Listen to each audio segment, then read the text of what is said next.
Good evening. This is John Sherrata, and this week I'll be discussing how screencasts can aid students with technical skill development in the digital media arts.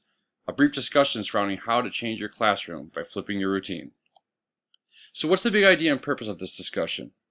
We are regularly using technology and tools in our classrooms in a variety of different ways, and just because this generation of students are so-called digital natives, some students may need extra help navigating the task at hand and utilizing technology the best way possible.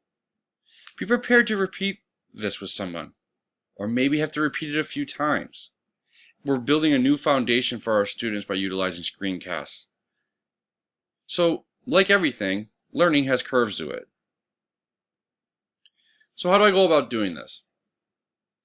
Well, I'm going to make it so that students can watch a screencast on how to do a specific task. Students are going to be able to watch a Google Slideshow presentation and ask live questions during the presentation. This allows for less anxiety of speaking in front of peers. It also allows students that are absent to watch at their own time and reply with comments or questions they may have for me to get back to at a later date. Students can watch a screencast lecture that may have been recorded and uploaded to a Google Classroom or Drive account. This aids once again in the absences, confusion, and gives the child who has a lack of attention or lack of desire to learn a second, third, or fourth chance to learn the material. Students can access a digital library of screencasts, links, articles, presentations, and lectures created and documented for future needs, recaps, learning or desire to study, or use as a reference when confused on the topic at hand or in past classes. At a glance, this is how my blog or Google Classroom may be set up and categorized, with links to screencast shorts that would be inside each folder link.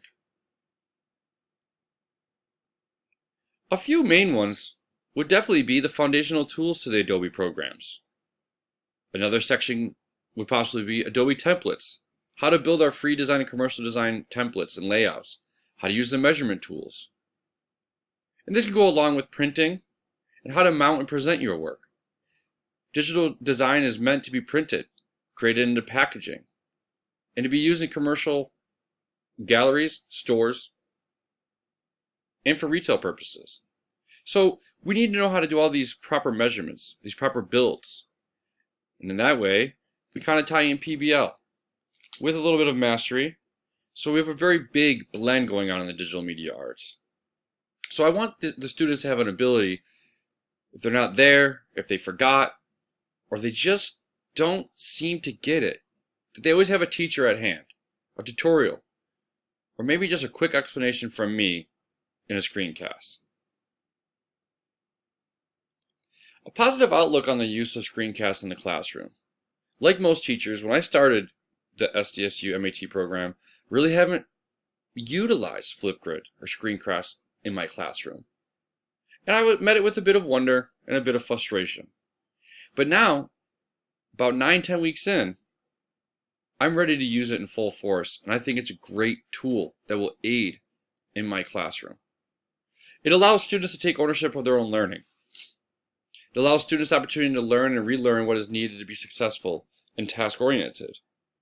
It allows students the ability to learn at a pace that works for them once outside the classroom, speed and rigor.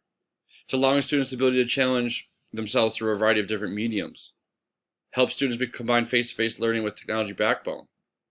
Teachers will find more time for one-on-one discussions and connections daily with each student if they choose to utilize screencasts and blended learning. And teachers will have the ability to work through the needs of each student more efficiently, as well as have tools to aid in guidance while helping other students. It's not about getting rid of the old completely. It's about changing it up with the new and creating a blend of educational practices, technological resources, and helping students find relevance in what they are learning. Main ideas of this discussion. I'm going to create a blog that my students will be able to use the whole school year. Within that blog, besides articles, links to discussions, and discussing the artworks, the artist, and the digital world that we are stepping into throughout the year, I would create multiple pages that will be categorized and have links to tutorials, discussions, and how-tos for each tool, lesson, and project that we'll be doing throughout the year. Let's take a look in a minute, if I can get it to work, just how I would do that. Thank you.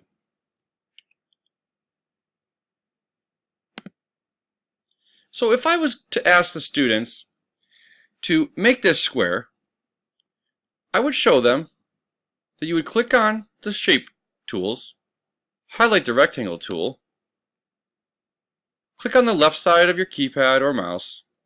While holding it down, click and drag, and let go once you meet the outer lines. We call these strokes. I then make sure to click on the black arrow and off in order to have the shape on top of the shape. If I want to move it, I click and hold. When it's highlighted, I can then move it. Thank you for your time, and I hope everyone has learned something in this quick yet short discussion.